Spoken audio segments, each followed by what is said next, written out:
10 psychological life hacks. Number 1. Want somebody to say yes? Nod your head. Alan Pease, Australian body language expert and co-author of 15 books, says that nods are contagious and it spreads good feelings. If you nod your head as you ask your yes question or as you listen to responses, others will begin to nod along and start to feel positive about what you are saying. Number 2. Want to look sexually experienced? Get a tattoo. A study in the Journal of Individual Differences found that people with tattoos are viewed as more thrill and adventure-seeking, less inhibited, and more likely to have a high number of previous sexual partners than their ink-free counterparts. Number 3. Want somebody to fall in love with you? Gaze into their eyes. A study conducted in 1989 by Kellerman, Lewis and Laird determined that simple eye contact would make a person fall in love with you. In a study, 2 sexually compatible strangers were asked to gaze into each other's eyes for 2 minutes. In some cases, the participants reported passionate feelings for one another. Number 4. Dominate the conversation by moving forward. Nick Morgan writes in the Forbes article that you can take the lead in a conversation by leaning slightly forward when you want the other person to stop talking, or use a hand gesture to take the public space. Number 5. Want to look important? Spread out. Vanessa Van Edwards, author and behavioral investigator, explains that powerful people take up lots of space. They splay their arms and legs, make broad gestures, and generally fill a room. In fact, tall people are statistically more likely to rise higher in their profession than shorter people. Number 6. Chew gum if you are nervous. Researchers from Australia and England found that in moments of stress and anxiety, gum chewers felt less anxious and had 18% less of the stress hormone cortisol in their saliva. Chewing increases blood flow in the brain, which may make us feel more alert, and it may also distract us from stressors.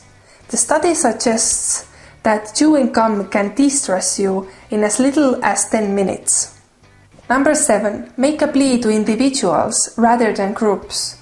Research on the bystander effect reveals that people tend to ignore plea for help when they are among a group of people. Appealing to 5 people individually will generally get you better results than directing a single appeal to the entire group. The idea is that people in a group will tend to dismiss you as they will reason that there are other people who could help you, and so they don't feel personally responsible. If, however, you make a plea to them directly, they will feel more personally responsible and be more likely to help. The point here is that people are generally nice and willing to help you, but social circumstances and pressures can sometimes be strong enough to prevent them from doing so. Number 8. Want somebody to trust you? Let them speak first. In an interview with Wired, social psychologist Amy Cuddy explained that if you want somebody to trust you, let them speak first. You can do this by asking a question. Number 9. The power of asking a favor. You can make use of the psychological phenomenon called the Benjamin Franklin effect to make other people like you more. The psychological effect is attributed to an observation of Benjamin Franklin, who noticed that when you do someone a favor, you will eventually like them more than you did before. Responsible for this is the emergence of a cognitive dissonance and your brain's response to it. A cognitive dissonance emerges whenever your behavior does not coincide with your beliefs.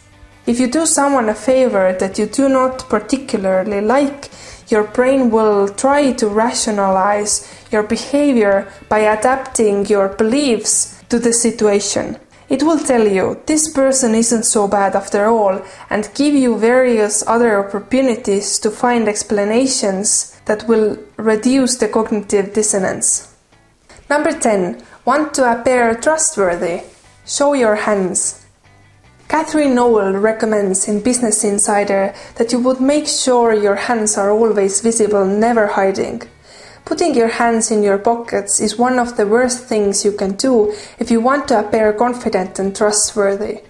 We hide our hands when we are nervous, so putting your hands in your pockets sends a message that you are uncomfortable and uncertain. So never put your hands under the table while having a job interview. Thank you so much for listening, and if you liked this video, then consider subscribing.